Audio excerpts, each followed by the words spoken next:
The Laughing Man. Deep in the heart of Blackwood Forest, hidden beneath a canopy of ancient, gnarled trees, lay an abandoned cemetery that few dared to enter. Time had long since forgotten this place, leaving only crumbling tombstones and the whispering winds that carried secrets of the dead.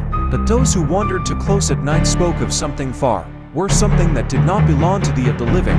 They spoke of the Laughing Man. It was said that he was once a man like any other, but his greed for eternal life led him to commit unspeakable acts. He desecrated the graves of the forgotten, stealing the bones of the dead and carving twisted symbols into them, believing that dark forces would grant him immortality. And they did at a price. His body became impossibly thin, his skin stretched tight over bones that seemed to lengthen beyond human proportions. His face became a mask of horror, frozen in a grotesque grin, his teeth jagged and sharp like a predator's.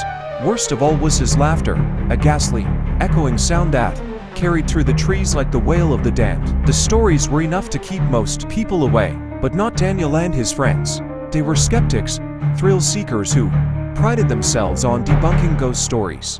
One fateful night, they ventured into Blackwood Forest with flashlights and cameras, determined to prove that the Laughing Man was nothing more than folklore. They followed a narrow, overgrown path, the air thick with the scent of damp earth and decaying leaves. The deeper they went, the more the forest seemed to swallow the light. Soon, they stumbled upon the cemetery. Just as the legends described, tombstones cracked and leaning, vines creeping over nameless graves, a dense fog rolling through the air.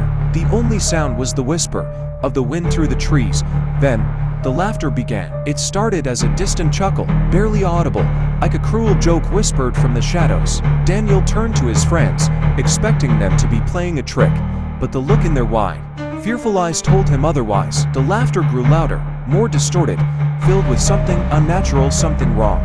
A shadow moved at the edge of the cemetery, impossibly tall and thin, its limbs contorting as it emerged from the fog.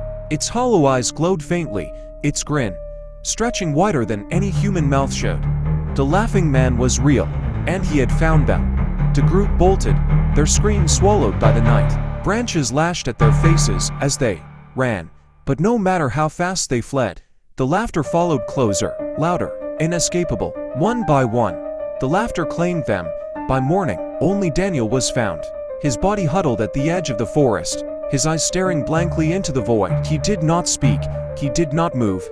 The only sound that escaped his lips was a low, breathless chuckle, an echo of the horror that had found him in the dark. And in the depths of the abandoned cemetery, the Laughing Man waited for his next visitor, his eternal grin stretched wide in the fog. A story by our SP from the real adventures of my ghost hunting.